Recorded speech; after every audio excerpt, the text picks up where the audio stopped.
Eu queria que você abrisse, por favor, a sua Bíblia, lá em 1 Pedro. Nós estudamos semana passada uma introdução às epístolas gerais e também estudamos os versículos 1 e 2.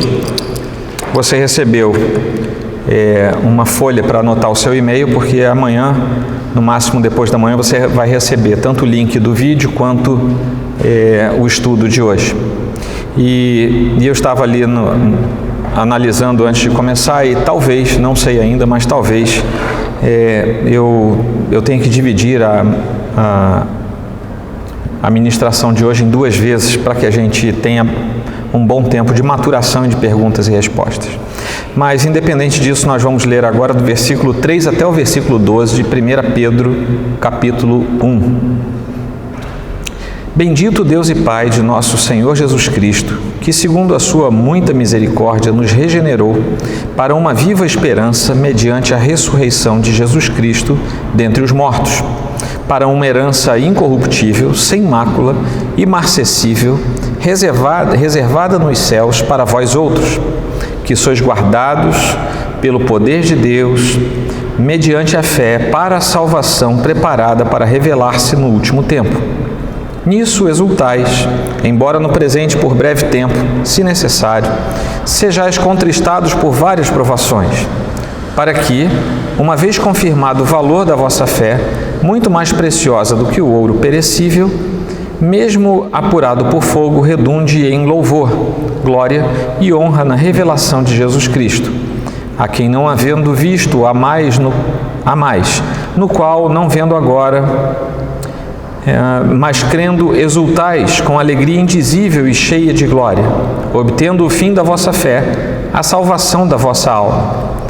Foi a respeito desta salvação que os profetas indagaram e inquiriram, os quais profetizaram acerca da graça a vós outros destinada, e investigando atentamente qual a ocasião ou quais as circunstâncias oportunas, indicadas pelo Espírito de Cristo, que neles estava, ao dar de antemão testemunho sobre os sofrimentos referentes a Cristo e sobre as glórias que os seguiriam.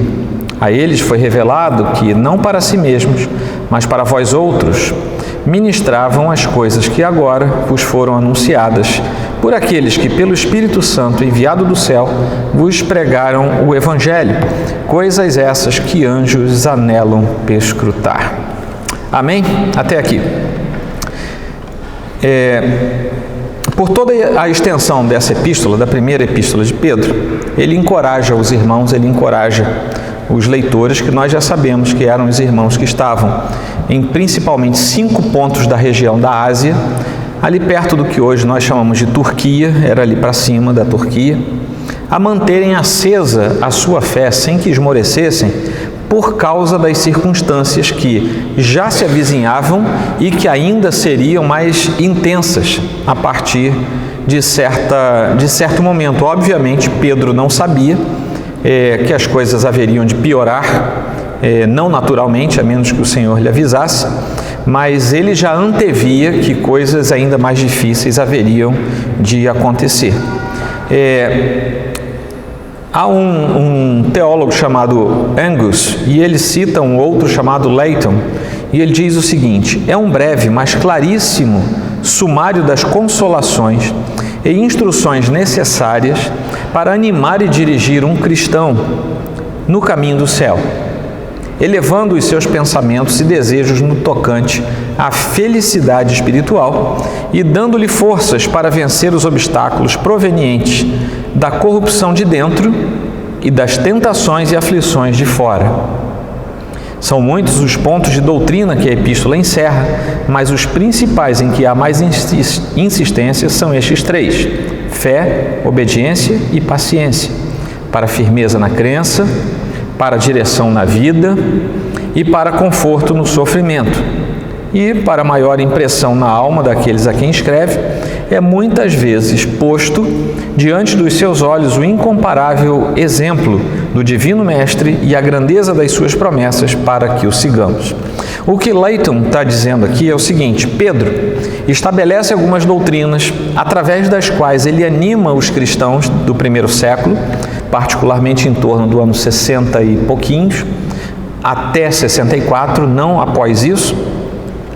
Mas como é que Pedro faz? Ele levanta os pontos de doutrina que seriam suficientes para fortalecer um verdadeiro cristão e, além disso, ele usa como exemplo o que aconteceu com Jesus Cristo. Então ele vai pontuando aquilo que aconteceu com Jesus como um paradigma para que as pessoas soubessem como enfrentar as questões do mundo. E ele então vai trabalhando dessa forma a perspectiva do que vai acontecer, a insinuação de uma doutrina ou o ensino de uma doutrina e o reflexo daquilo como realidade já transcorrida na pessoa do mestre, a fim de que as pessoas também soubessem na prática como colocar a sua vida de tal forma que pudesse prosseguir no caminho do Senhor. Um detalhe também curioso é que ao longo de toda a extensão dessa primeira epístola, no Novo Testamento, existem muitas referências ao Antigo Testamento, mas a primeira epístola de Pedro é ricamente fundamentada nas referências que faz ao Antigo Testamento. Por quê? É uma das intenções claras de Pedro, ao longo da sua epístola, fazer uma conexão também estrutural e prática e de exemplo, um exemplo testemunhal entre o que foi a realidade da antiga aliança, o povo hebreu, o povo de Israel, e o que é a realidade do novo Israel, da igreja que agora já estava sendo instituída. O verso 3 que nós lemos, bendito Deus e Pai de nosso Senhor Jesus Cristo, começa com uma doxologia. A doxologia é uma forma de adoração que parte do povo de Deus em direção a Deus. A bênção é algo que parte de Deus para o povo de Deus, mesmo que seja ministrado por um ser humano, porque não vai aparecer algo assim diferente para dizer eu te abençoo. Embora a gente saiba que a história, principalmente do Antigo Testamento, tem alguns fatos muito curiosos, mas o fato é que se torna natural na história da igreja que homens levantados por Deus para o ministério e pessoas em geral levantadas por Deus para abençoar umas às outras são canal de Deus para abençoar as vidas. A bênção é de Deus para o povo, a doxologia do povo para Deus, tá bom? É uma adoração que nós fazemos. Então esse trecho que nós acabamos de ler é cheio de alusões à bênção do Senhor e à própria doxologia. Bendito o Deus e Pai de nosso Senhor Jesus Cristo. Bendito. Quantas vezes você já viu isso na Bíblia? Bendito é a primeira palavra da doxologia aqui, no caso, e ela foi bem traduzida, que Pedro escreve no início dessa carta. Assim como nós vemos em vários salmos, a intenção, nesse caso, é demonstrar objetivamente que Deus é realmente louvado no meio dos santos. Bendito seja o Deus que cuida da nossa igreja. Bendito seja o Deus que está sobre a igreja, sobre os redimidos na cidade do Rio de Janeiro. Essas são formas que nós temos para dizer que Deus é realmente louvado entre os santos daquela localidade. Bendito traz esse exato sentido aqui, tá? Existem áreas inteiras da música clássica que trazem essa palavra em latim, benedictus. Exatamente isso. O sujeito, você deve conhecer algum benedito, né? O benedito é isso, é o bendito, que vem do latim benedictus. E aí nós temos algo que também nos faz lembrar do Antigo Testamento, com a diferença que agora nós vemos a inserção de Jesus Cristo.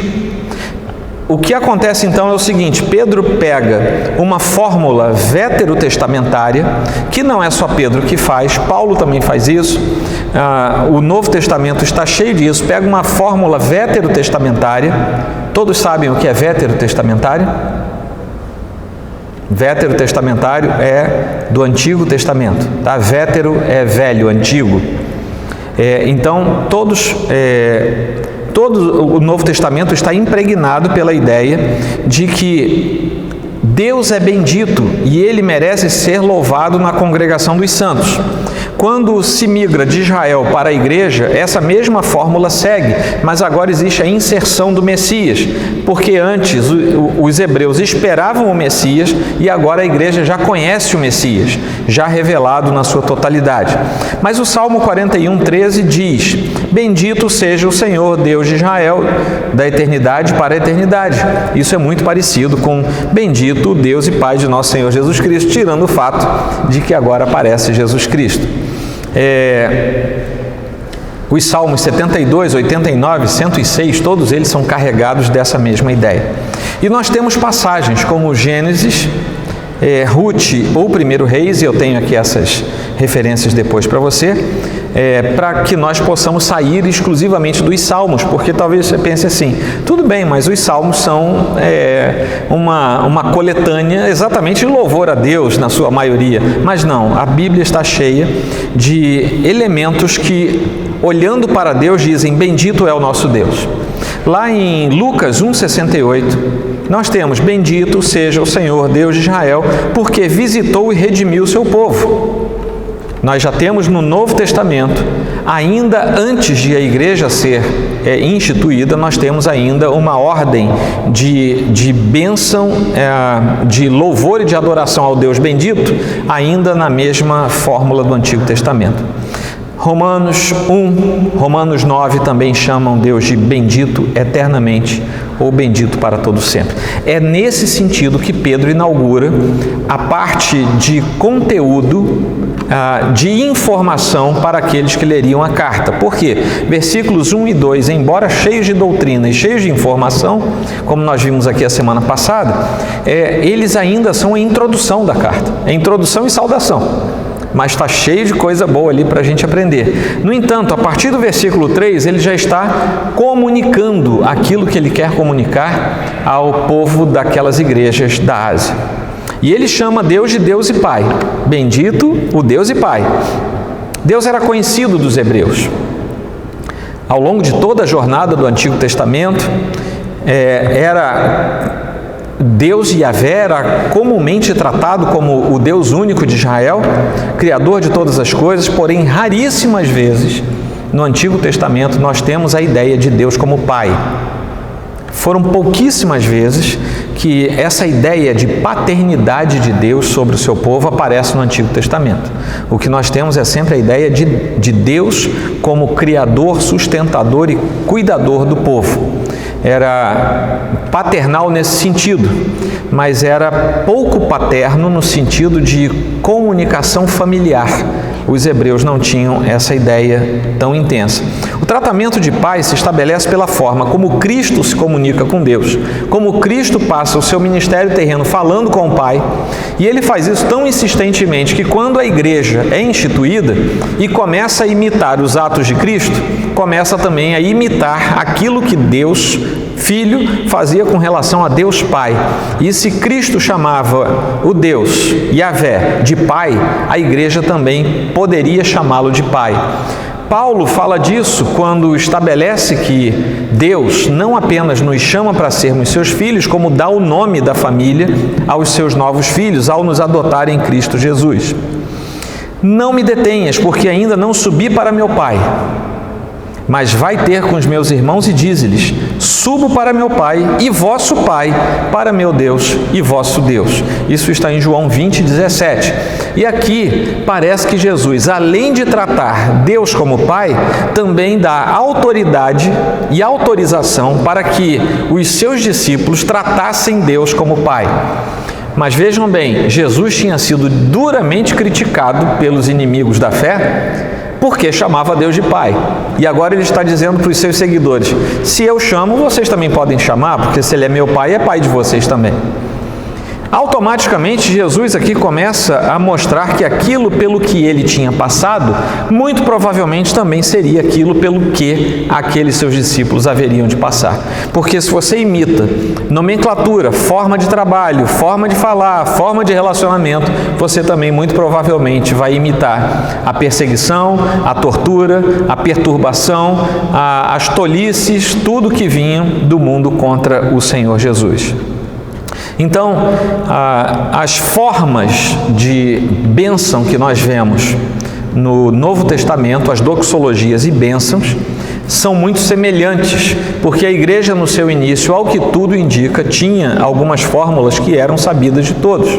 Assim como na maioria das igrejas hoje se impetra uma bênção apostólica, e ela geralmente é parecida, porque nós copiamos do texto do Novo Testamento, também naquele tempo, ao que tudo indica, os irmãos tinham algumas fórmulas que eram usualmente repetidas. Ora, o Novo Testamento então irrompe com a ideia da paternidade de Deus, o Pai, por causa do Filho. E se nós, igreja, olhamos para Deus e consideramos Deus o nosso Pai, isso é devido aos atos do Filho, em duas esferas. Porque o Filho cumpriu todo o seu propósito vicário em nosso favor, e também porque, ao fazê-lo, nós podemos olhar para Deus, agora olhar como filhos, o véu se rasgou e nós podemos olhar e saber que Cristo nos autoriza, porque Ele se torna nosso irmão mais velho, Ele nos autoriza a irmos diante do Pai e tratá-lo como Pai. Então, Cristo diz para nós o seguinte: o mesmo privilégio que eu tenho diante do Pai, vocês passam a ter. É o ônus e o bônus, né? Se vocês vão ser perseguidos por minha causa, vocês também poderão ser abençoados por minha causa. Se vocês são acossados pelo mundo por minha causa, vocês também agora podem chegar para Deus, o Todo-Poderoso, Criador de tudo, e dizer para Ele: o Senhor é o meu Pai. Senhor Jesus Cristo, bendito Deus e Pai de nosso Senhor Jesus Cristo.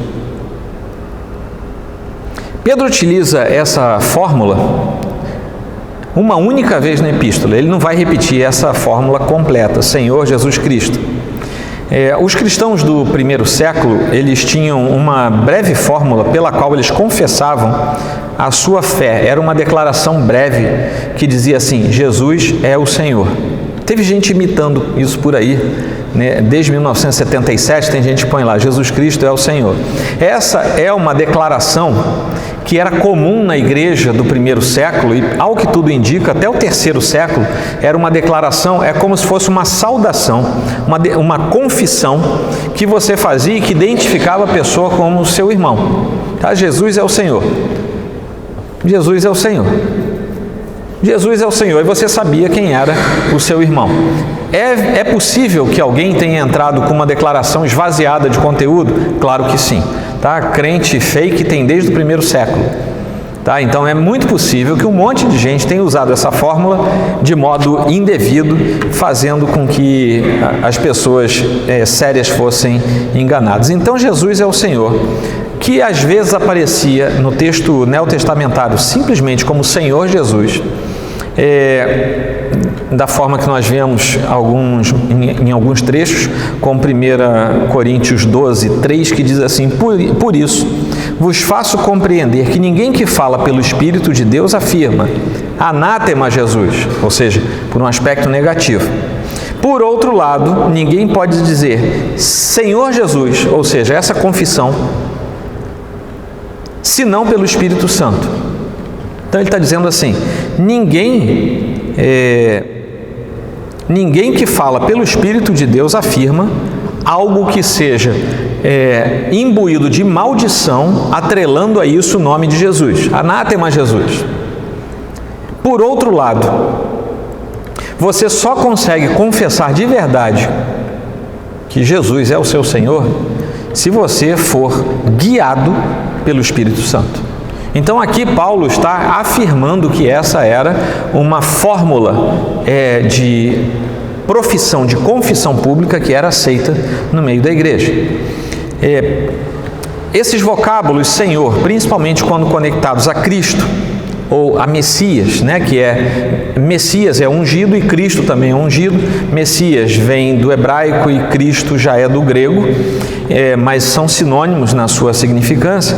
Isso é bastante, a conexão desses termos é bastante usual no Novo Testamento, como títulos dados a Jesus, Senhor Jesus Cristo, porque cada uma dessas palavras guardava um significado, e quando os crentes daquele tempo falavam isso, eles traziam à tona todo o significado que eles queriam dar para o seu Deus, o seu Senhor.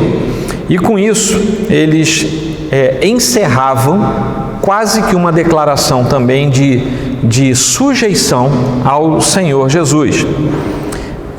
Que era, na verdade, Deus Filho, que tinha sido encarnado, cumprido a sua missão, e que agora, depois de ter sido apenas o Cristo, ou seja, ungido para cumprir a sua missão, ele agora está à destra de Deus Pai, tendo reunido todos os privilégios que ele tem sobre si.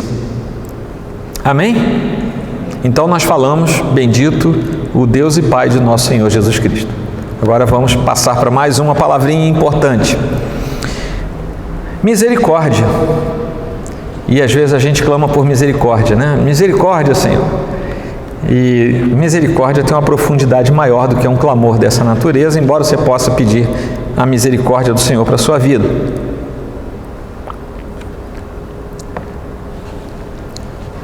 Mas a misericórdia do Senhor tem se mostrado sobre o seu povo desde que o povo de Deus conhece Deus, ou seja, desde que o povo de Deus toma consciência de quem é Deus, ele também toma consciência da misericórdia de Deus. E é impressionante porque Deus não aparece sem ser Deus misericordioso. Mas Deus agora está irado, ele é misericórdia. Mas Deus acabou de lançar 10 pragas sobre o Egito, Deus tem misericórdia. É impressionante porque, como faz parte do caráter do próprio Deus, isso está inserido nos atributos de Deus, ele não pode ser Deus sem misericórdia. Só que, com relação aos seus filhos, o texto bíblico nos informa que ele é especialmente misericordioso. É por causa da riqueza da sua misericórdia, que, aliada ao grande amor de Deus, que é um outro de seus atributos, que nós vemos que o Novo Testamento entende o processo da salvação e aponta para o processo da salvação. Isso tem a ver com misericórdia, isso tem a ver com o perfil de Deus e com os seus atributos. Nós vemos isso em Efésios 2, nós vemos isso em vários lugares do Novo Testamento. E nós podemos entender a relação íntima disso, porque nós entendemos que Pedro, que é o autor dessa epístola, conhecia aquilo que Paulo já havia dito. O que fica evidente lá em 2 Pedro 3, 15 e 16, que é quando Pedro menciona que sabia de Paulo e dos seus escritos difíceis. Então nós temos certeza que Pedro conhecia o que ele tinha escrito, pelo menos uma parte considerável. Ao mesmo tempo, o Novo Testamento, ao mesmo tempo em que ele faz essa inserção, o Novo Testamento também trabalha a misericórdia em consonância com o processo de salvação. Ou seja, todo o tempo o Novo Testamento atrela a misericórdia ao processo soteriológico, a salvação que vem do Senhor, deixando essas duas questões intimamente conectadas. Você pode ter certeza que se você é instrumento de Deus para pregar a salvação para alguém, você foi instrumento da misericórdia de Deus. Entenderam? Isso sempre está conectado, uma coisa com a outra estão conectadas. Então ele prossegue dizendo que, segundo a sua muita misericórdia, nos regenerou. O que é ser regenerado? É receber nova vida em Cristo. Receber nova vida em Cristo por tudo que Ele fez para que nós tivéssemos uma nova vida. Não por quaisquer meios, mas essa nova vida, ela é recebida em Cristo, mas ela vem do Pai. E ela é sabida, ela é informada pelo Espírito Santo. Então, essa nova vida, nós a recebemos do Pai, só para a gente não esquecer mais. A gente recebe a gente tem o processo de regeneração, recebendo essa novidade de vida do Pai, em Cristo, ou seja, por meio dele, por intermédio dele. E quem nos alerta, nos informa e nos fala disso é o Espírito Santo, que faz então com que o circuito da Santíssima Trindade seja fechada para que o processo salvífico aconteça em nós com a ação direta da Trindade Santa. A ideia de Pedro aqui e que se repete no versículo 23, pois fostes regenerados não de semente corruptível, mas de incorruptível, mediante a palavra de Deus, a qual vive e é permanente. Ele faz uma conexão do versículo 3 com o 23, existe uma conexão temática muito grande aqui, e a ideia é que ele traz nesses dois versículos uma forma verbal que não se repete, e isso é importante, não se repete no Novo Testamento inteiro, só aparece essas duas vezes a forma verbal que ele usa no grego. E a ideia de Pedro é nos informar que nós fomos passivamente regenerados. Então, a forma verbal que ele usa aqui é de propósito, ele faz isso de propósito, e quer deixar absoluta e inegavelmente claro para qualquer um que ouça a leitura daquelas cartas no primeiro século, ou que nos ouça falando disso hoje, que nada que alguém possa fazer ou queira fazer é suficiente para receber a nova vida em Cristo. Mas ele diz que recebemos a nova vida do Pai em Cristo e pela mediação, pela ação, pelo convencimento do Espírito Santo, de forma absolutamente passiva, não fizemos nada a não ser a conexão que nós temos com outra parte do Novo Testamento que diz que nós estávamos mortos em nossos delitos e pecados. Ele veio e nos deu vida. Esse é o sentido. Nos outros lugares do Novo Testamento que tratam de regeneração, nós temos a ideia da passividade, mas aqui, exclusivamente aqui, Pedro traz isso para o processo verbal, para a construção verbal, e não há como ser ativo nesse ato a partir de como Pedro coloca. Fomos regenerados. Essa é a ideia. Nos regenerou, poderia ser traduzido assim, segundo a sua muita misericórdia, fomos regenerados, alguma coisa assim, ou recebemos uma nova vida, né, de você estar inerte e receber alguma coisa, recebemos uma nova vida, e isso em nada foi conquistado por nós. Isso é atributo direto de Deus que é derramado sobre nós. Vamos avançando. E por causa disso, ele nos regenera com uma finalidade. Ele nos dá essa nova vida. Estávamos mortos em nossos delitos e pecados. Ele nos deu uma nova vida para que alguma coisa acontecesse. E a primeira das coisas que ele espera é que nós tenhamos uma viva esperança. Por isso que ele diz, nos regenerou para, é a finalidade para a qual a regeneração veio. Nós recebemos uma esperança de algo que não conhecíamos. Nós não podíamos ter esperança em algo que nós não conhecíamos. Eu não poderia esperar as bênçãos de Deus se eu não conhecesse Deus. Eu não poderia esperar o céu se eu não conhecesse Deus, se eu não soubesse do céu. E eu só posso saber do céu e crer no céu se eu tiver sido regenerado. Então, por causa disso, para que haja em mim uma viva esperança. E o interessante é que Pedro não coloca esperança aqui, embora eu tenha usado um exemplo agora, mas ele não coloca a esperança como algo apenas futuro ou escatológico. Ele não deposita a esperança como algo que vai acontecer e que eu preciso, por isso, ficar esperando.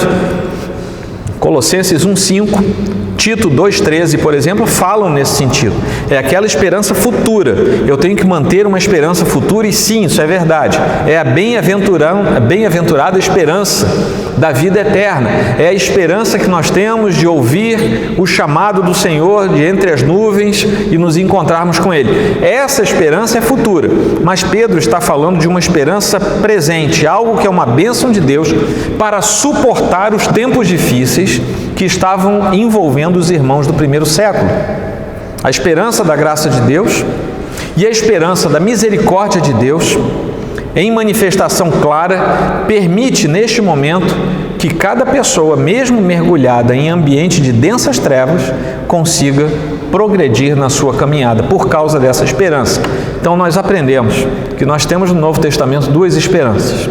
Uma que é bastante escatológica e que aponta para frente, e precisamos ter essa esperança, precisamos ter essa esperança renovada em nós dia após dia.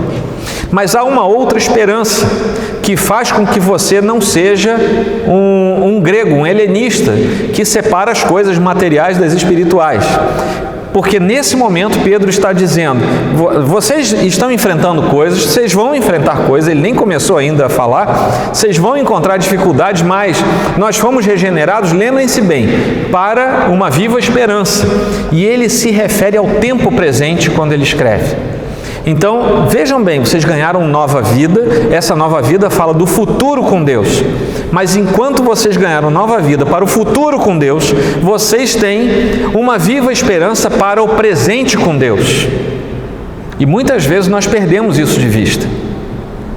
Muitas vezes nós entramos em franca decadência espiritual porque nós resolvemos viver pensando apenas no céu. Mas a gente não está no céu, a gente está com os dois pezinhos aqui na terra. Não tem jeito. Tá? E eu até espero que você não acelere o seu processo. Mas não há como fugirmos dessa estrutura em que nós estamos, até que o Senhor tenha a determinação de que o nosso tempo chegou. Então, nesse sentido, nós precisamos entender que a esperança que é fruto da regeneração, ela é viva e ela também é para os nossos dias. A esperança quando você sofre em família, a esperança para quando você sofre aquela enfermidade que o médico diz, não sei se você sai dela, a esperança para as perseguições de ordem espiritual, a esperança lá na igreja sofredora, a esperança lá na sua faculdade quando você está sendo perturbado atrozmente por aqueles opositores do Evangelho, a esperança que faz com que você tenha vigor na dureza da caminhada e na dificuldade da peregrinação pelo deserto. É essa esperança. Deus renovou a esperança de Israel no meio do deserto por 40 anos. E eles andaram 40 anos pensando na terra prometida, mas eles olhavam para a sandália e ela não se gastava. Olhavam para a sua roupa e não se rasgavam. E olhavam para as suas panelas e havia maná todo dia. A esperança também se renova dia após dia na nossa vida. Amém? E a ressurreição. Eu separei do 3 ao 12. Eu não saí do 3 ainda. E eu acho que a gente vai gastar mais tempo do que eu pensava aqui. Mas, no final de tudo, ele diz assim, para uma viva esperança, mediante a ressurreição de Jesus Cristo dentre os mortos. Olha só, nós somos regenerados, passivamente recebemos a nova vida pelos atos de Cristo, por causa do Pai, é Ele que nos dá isso, e pelos atos de convencimento do Espírito Santo. Ótimo. Essa nova vida tem uma finalidade imediata, para a viva esperança, enquanto nós andamos aqui. E ele já diz logo em seguida, através do que isso acontece? Isso acontece através da ressurreição de Jesus Cristo dentre os mortos. E aqui nós começamos a fazer uma conexão que vai andar pelo texto de 1 Pedro todo, porque a regeneração tem a ver com nova vida. E ele diz aqui que a regeneração acontece mediante a ressurreição. Vejam bem, a nossa novidade de vida acontece mediante, vou botar isso entre aspas, a recuperação de vida do Filho de Deus. Então existe um paralelo semântico aqui. Jesus morre e ressuscita. Por causa disso, nós, mortos que estávamos, ganhamos nova vida. Então, a figura que Pedro diz nós ganhamos nova vida. E nós ganhamos nova vida por causa da vida recobrada da ressurreição do Filho. É por isso que o Novo Testamento também nos diz que nós morremos em Cristo e nele nós ressuscitamos. Existe um paralelo claro e Pedro está se valendo desse paralelo bastante claro neste exato momento. Sem que houvesse a ressurreição de Jesus Cristo, jamais teríamos a nova vida. É isso que Pedro está dizendo. Se Jesus não tivesse ressuscitado, tudo que eu falei para trás não vale mais. Vocês não teriam sido regenerados e vocês não teriam sido regenerados para uma viva esperança. Vocês não teriam nova vida e não teriam esperança. Agora dá para você entender porque é que o mundo é um mundo sem esperança. Porque aquele que não tem a regeneração não tem a viva esperança para os dias de hoje, para andar hoje. E não tem a viva esperança porque não crê na ressurreição do Filho de Deus. E por não crer na ressurreição do Filho de Deus, não pode ter a sua novidade de vida. Pedro, na verdade, ele fecha um circuito bastante estreito e não tem como sair dele.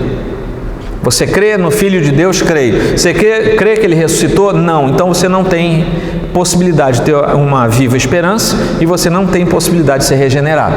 Eu não sei como é que os liberais entendem isso, porque eles não creem na ressurreição do Filho de Deus. Os púlpitos do Brasil e da Europa e dos Estados Unidos principalmente têm milhares de pastores pregando que não creem na ressurreição do Filho de Deus. O que Pedro acabou de dizer é: esse infeliz não tem a viva esperança e ele não é um regenerado. Aí eu faço coro com Schaeffer, que diz que aquilo ali é uma outra religião, não é cristianismo. Não pode ser chamado de cristão aquele que não crê na ressurreição do Filho de Deus. É isso que Pedro está dizendo. Diz Pedro, não eu, tá bom? Se alguém quiser brigar com essa tese, brigue com o apóstolo Pedro. Amém? Nós falamos hoje aqui, e eu já vou para as perguntas e respostas, a respeito de Deus ser bendito, ser Deus e Pai, nosso Senhor Jesus Cristo, a respeito da sua misericórdia, da regeneração, da esperança e da ressurreição. Amém?